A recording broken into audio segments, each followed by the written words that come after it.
리플 들고 계신 분들 지금 기분 어떠신가요? 2025년 들어서 리플이 드디어 움직이기 시작했죠? 1달러 넘고 2달러 넘고 이제 역대 최고가가 눈앞입니다. 드디어 터지는 걸까? 이번엔 진짜인가? 무려 7년을 기다렸습니다. 2018년 고점 이후로 얼마나 오래 기다렸어요? 그 사이에 비트코인은 몇 번이나 신고점을 갈아치웠고 이더리움도 폭등했고 심지어 애들 장난 같은 밈코인들도 수십 배씩 올랐는데 리플은 그저 잠들어 있었죠. 기술은 좋다는데 왜 안 오르지? 파트너십은 많다는데 왜 이렇게 조용하지? 언젠간 오르겠지. 그렇게 7년을 버텼습니다. 그리고 2025년 드디어 리플이 깨어났습니다. 금리 인하 사이클이 시작됐고 트럼프 정부가 암호화폐 친화 정책을 펴고 SEC 소송도 사실상 이겼고 모든 악재가 해소되니까 리플이 폭발한 겁니다. 지금 여러분 마음속에는 희망이 차오르고 있을 거예요. 이제 진짜 시작이구나. 신고점을 넘으면 그 다음은 10달러, 20달러 가겠지. 7년 기다린 보상을 받는구나. 맞습니다. 그럴 수도 있죠. 하지만 한 가지만 물어볼게요. 혹시 2020년 12월 22일 그날을 기억하시나요? 그날도 지금처럼 희망이 가득했습니다. 2020년 말 리플은 0.6달러까지 올라왔었어요. 코로나 팬데믹에서 회복하면서 시장이 살아나고 있었죠. 이제 본격적으로 오르는구나. 투자자들은 그렇게 믿었습니다. 그런데 그날 밤 9시 30분 모든 게 무너졌습니다. SEC 기소, 하루 만에 63% 폭락, 거래소 상장 폐지, 148만 명이 당했고 27조 원이 증발했습니다. 왜 하필 그 타이밍이지? 예고도 없이 이렇게. 그때 우리는 이렇게 생각했죠. 타이밍이 나빴어. 규제 리스크를 예상 못했어. SEC가 원래 이런 거지 뭐. 암호화폐 시장이 그런 거고. 그렇게 납득하려고 했습니다. 하지만 뭔가 석연치 않았어요. 왜 SEC 의장은 임기 마지막 날에 기소했을까? 왜 이더리움은 괜찮다고 했는데 리플은 증권이라고 했을까? 왜 기소 직전에 누군가 대량으로 리플을 팔았을까? 의문은 계속 쌓여갔습니다. 그리고 5년이 지난 지금 이상한 일들이 또 벌어지고 있습니다. 2020년에 리플을 기소했던 그 SEC 의장, 지금 어디 있는지 아세요? 리플 경쟁사들에 투자하는 회사에 있습니다. 암호화폐 친화적이라는 트럼프 정부의 백악관 암호화폐 정책 담당자가 누군지 아시나요? 실리콘밸리에서 온 사람입니다. 그것도 특정 네트워크에 속한. 그리고 리플이 워싱턴에 수년간 심어놨던 로비스트들, 트럼프 취임 2주 만에 전원 축출됐습니다. 공식 이유는 이해관계 충돌. 이게 다 우연일까요? 지금 리플은 신고점을 눈앞에 두고 있습니다. 여러분은 희망에 차 있죠. 하지만 혹시 2020년이 반복되는 건 아닐까요? 혹시 누군가 리플이 정말 날아오르기 직전에 또다시 뭔가를 할 건 아닐까요? 아니야, 이번엔 다르지. SEC 소송도 이겼잖아. 법적 리스크도 해소됐고 정부도 우호적이잖아. 정말 그럴까요? 아니면 우리가 모르는 뭔가가 또 진행되고 있는 걸까요? 여러분, 투자에서 가장 위험한 순간이 언제인지 아세요? 희망에 가득 차 있을 때입니다. 이제 오르기만 하면 돼 라고 생각할 때 바로 그때 당합니다. 2020년이 그랬어요. 그때도 우리는 안심하고 있었습니다. 그리고 하루 만에 모든 걸 잃었죠. 저는 같은 실수를 반복하고 싶지 않습니다. 그래서 5년 동안 추적했어요. 2020년 12월 22일 그날 밤에 정확히 무슨 일이 있었는지, 누가 왜 리플을 공격했는지, 그리고 지금 그들이 무엇을 하고 있는지 273개의 문서를 분석했습니다. 그리고 발견했습니다. 충격적인 진실을. 2020년 12월 22일의 폭락은 사고가 아니었습니다. 누군가 치밀하게 계획한 것이었어요. 그리고 그 누군가는 아직도 활동 중입니다. 지금도 리플을 주시하고 있습니다. 여러분이 신고점 돌파를 꿈꾸는 바로 이 순간에도 과장 아니야? 음모론 아니야? 그렇게 생각하실 수도 있어요.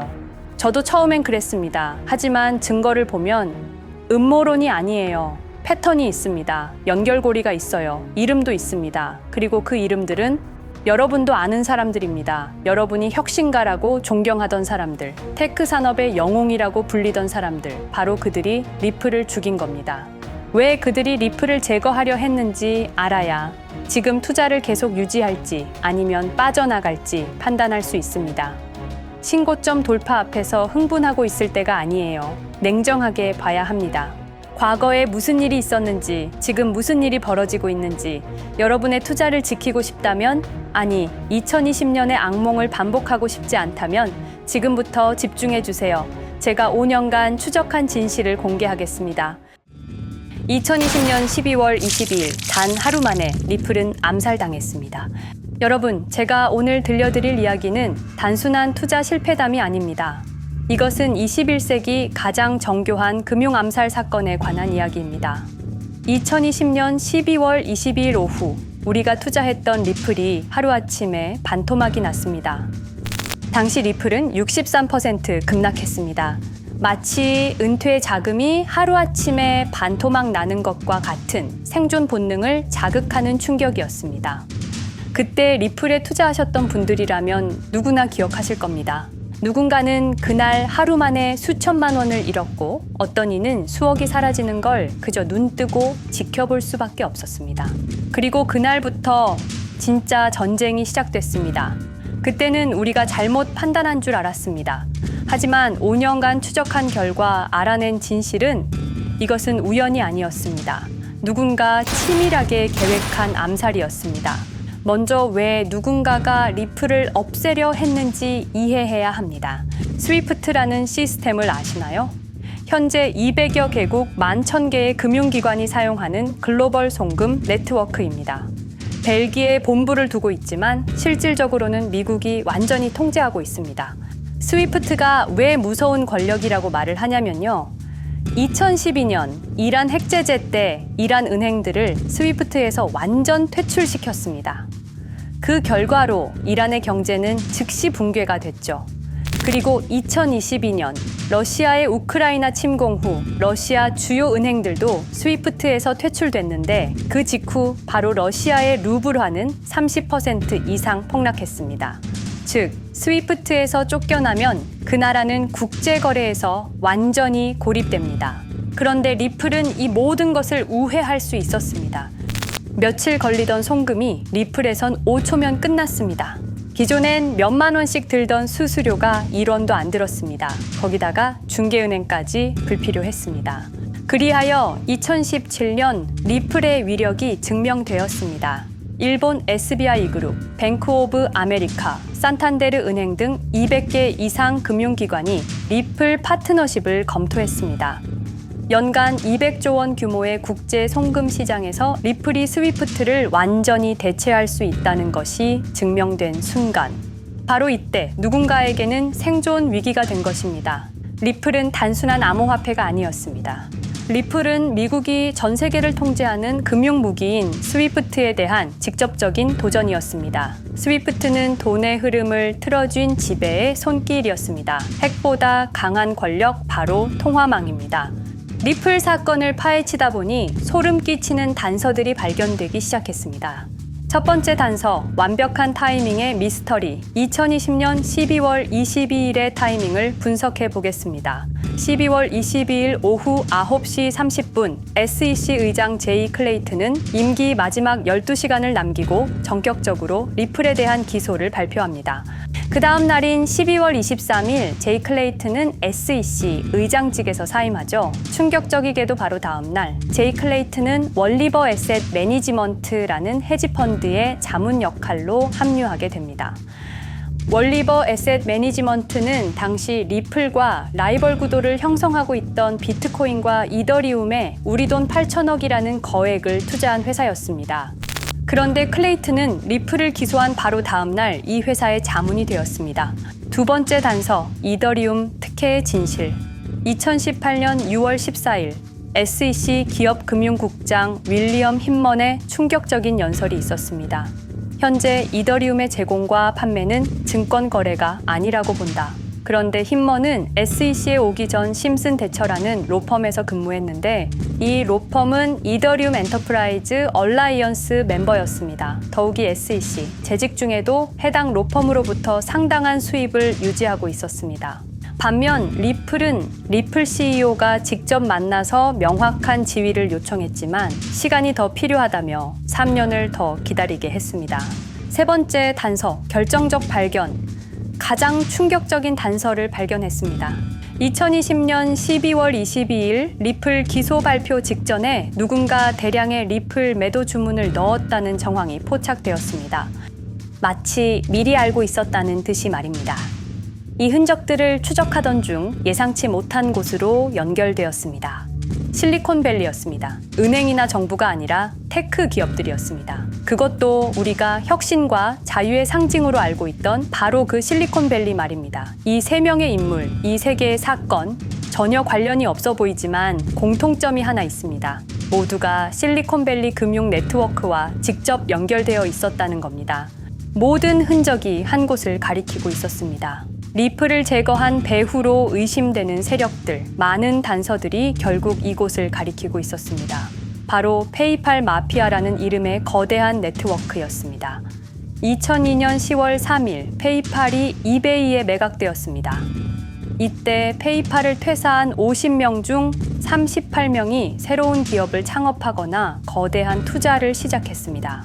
그들은 서로 관계를 꾸준히 유지하면서 창업한 기업에 서로 투자하고 때로는 동업하면서 상호 성장하는 거대한 네트워크를 만들어냈습니다.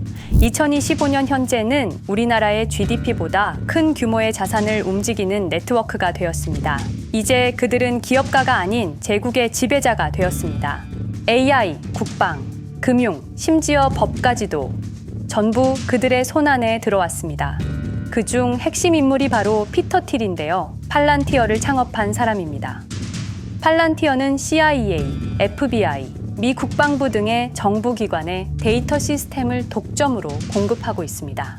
피터 틸이 직접 설립하거나 자문을 한 회사만 무려 59개나 되는데요. 가장 유명한 사례는 페이스북의 첫 외부 투자자였다는 겁니다. 우리 돈 약 6억 정도를 투자해서 수조 원의 수익을 올렸거든요. 그리고 나서 2025년 트럼프 2기 행정부의 공동인수위원회 의장으로 발탁이 된 인물입니다. 2001년 충격적인 9.11 테러 후 그는 우리의 사기 탐지 기술을 국가 안보에 쓸 수 있다며 2003년 팰런티어를 창업했습니다. 창업과 동시에 CIA의 벤처 펀드 인큐텔로부터 투자를 받았습니다. 그리고 피터 틸은 단순히 사업만 한 것이 아닙니다. 정치인을 직접 키워냈습니다. 현재 미국 부통령인 JD 벤스는 피터 틸의 미스릴 캐피탈에서 일했고 피터 틸의 지원을 받아 나르야 캐피탈을 창업했습니다. 트럼프에게 벤스를 소개한 것도 피터 틸입니다. 그리고 일론 머스크, 우리에게는 테슬라, 스페이스X, 그리고 X로 유명한 인물이죠. 머스크 역시 트럼프 2기 행정부에 입각해서 정부 효율 성부, 도지의 수장으로 일했습니다. 연방정부 전체의 예산 삭감 권한을 가진 엄청난 자리였습니다만 지금은 트럼프와 갈등을 벌이고 있기도 하죠.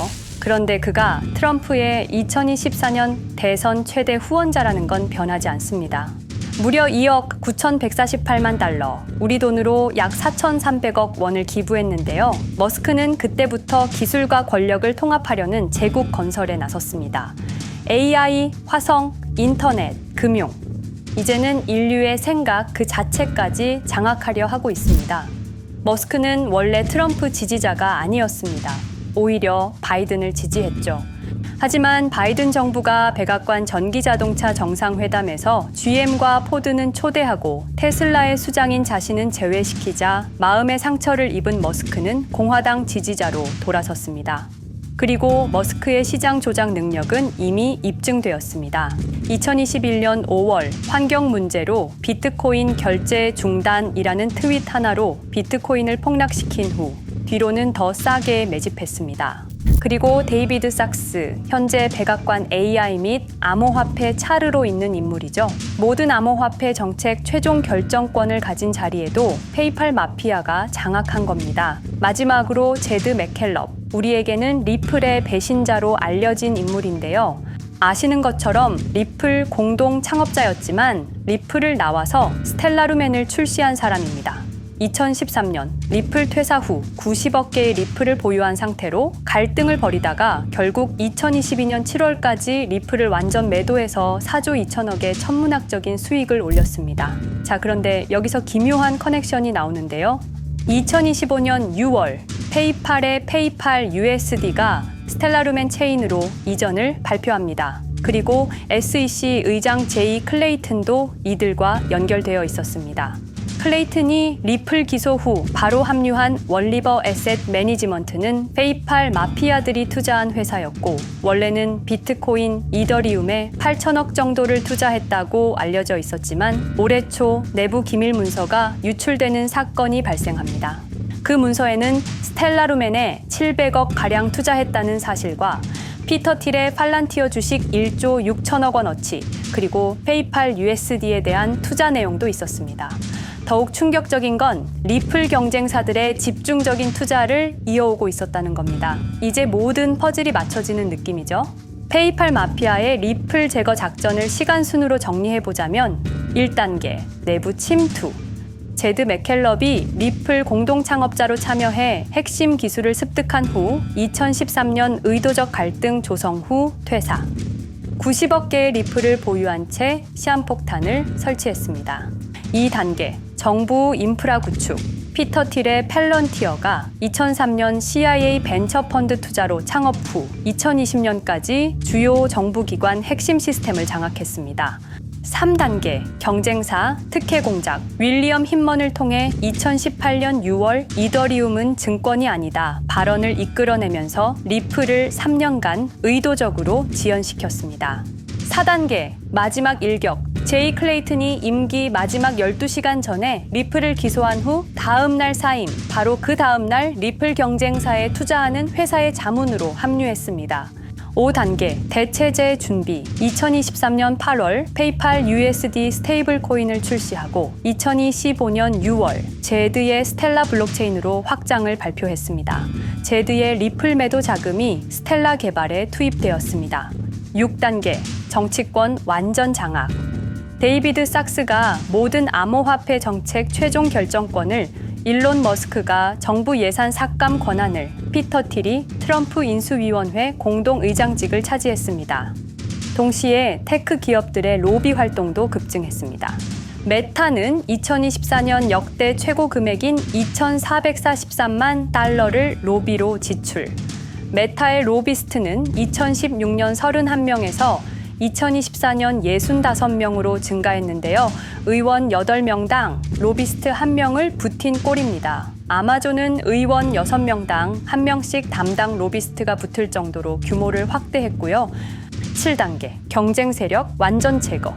데이비드 sak스가 백악관 정책 담당자로 취임한 지 2주 만에 리플이 지난 수년간 워싱턴에 배치해 놓은 주요 로비스트들이 하루아침에 모두 축출되었습니다. 공식적인 이유는 이해관계 충돌이었지만 실제로는 경쟁 세력 제거 작전이었습니다. 이로써 리플을 대변할 수 있는 마지막 정치적 통로마저 완전히 차단되었습니다.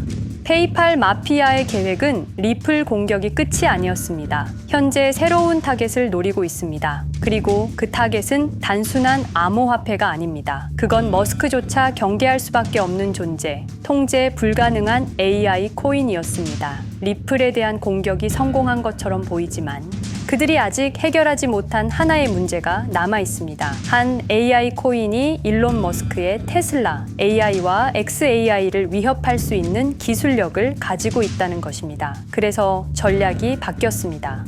죽일 수 없으면 소유하자. 머스크가 이 코인을 경계하는 증거들이 몇 가지 있는데요. 지난 6개월간 머스크의 행동 변화가 포착되었습니다. XAI에 대한 급격한 추가 투자 발표가 이어졌고 테슬라 AI 개발 속도를 급격히 가속화시키고 있습니다. 그리고 특정 AI 기술에 대한 부정적 언급이 증가하고 있는데요. 이 AI 코인은 현재 진짜 AGI 구현이 가능한 탈중앙화 AI 네트워크를 구축하고 있고 초당 수십억 단위의 연산을 처리할 수 있는 진짜 분산형 뉴럴 네트워크 기반입니다. 수백만 개의 노드가 연결된 분산 뉴럴 네트워크, 테슬라도 메타도 이 기술만큼은 아직 구현하지 못했습니다. 현재 기술로는 단 하나뿐입니다.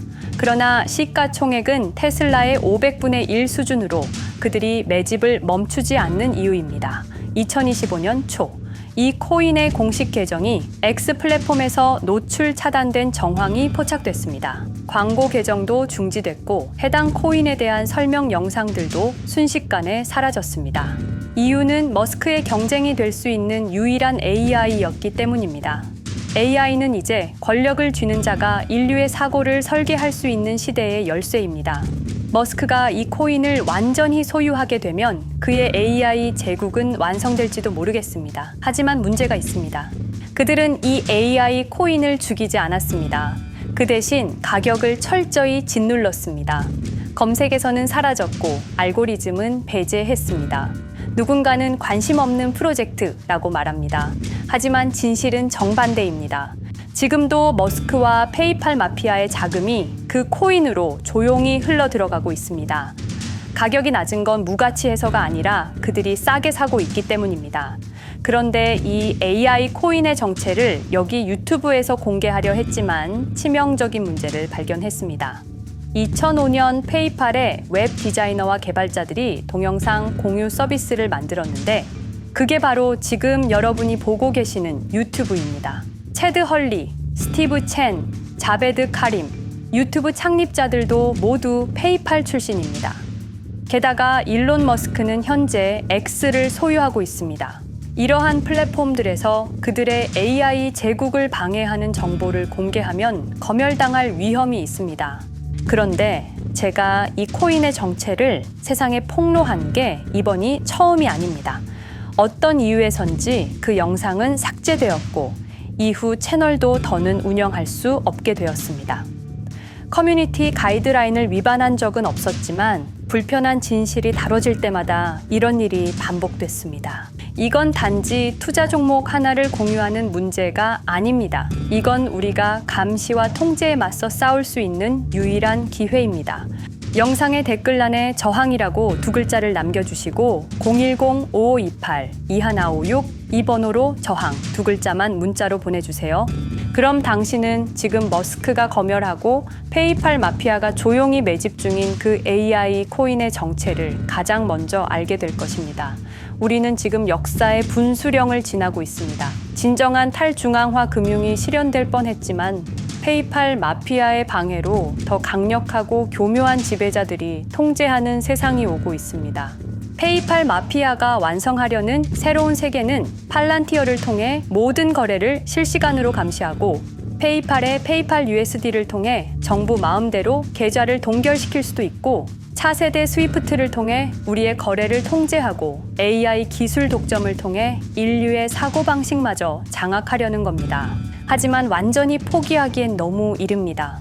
왜냐하면 진실을 아는 사람들이 늘어나고 있고 브릭스가 여기에 대한 대안을 만들고 있으며 리플의 기술적 우수성은 여전히 변하지 않았고 아직 머스크가 완전히 통제하지 못한 진짜 AI 혁명의 씨앗인 이 코인이 남아있기 때문입니다.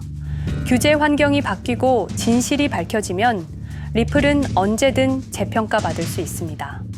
리플 홀더들이 당한 것은 개인 투자 실패가 아니었습니다. 이것은 21세기 금융 권력 투쟁에서 일어난 결정적 전투였습니다. 리플은 비록 일시적으로 억압받고 있지만 진정한 탈중앙화 기술은 결코 사라지지 않습니다. 하지만 이 전쟁은 아직 끝나지 않았습니다. 우리가 아무것도 하지 않으면 그들은 모든 것을 가져갈 겁니다. 머스크와 페이팔 마피아는 이 시대 최고의 지배자들입니다. 하지만 그들도 막지 못하는 단 하나가 있습니다. 바로 진실을 알아버린 개인들입니다.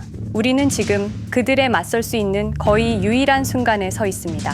한 통의 문자, 그것은 단순한 신호가 아닙니다. 지금 움직이는 자만이 미래를 차지할 수 있습니다. 지금까지 이 긴 이야기를 들어주셔서 감사합니다.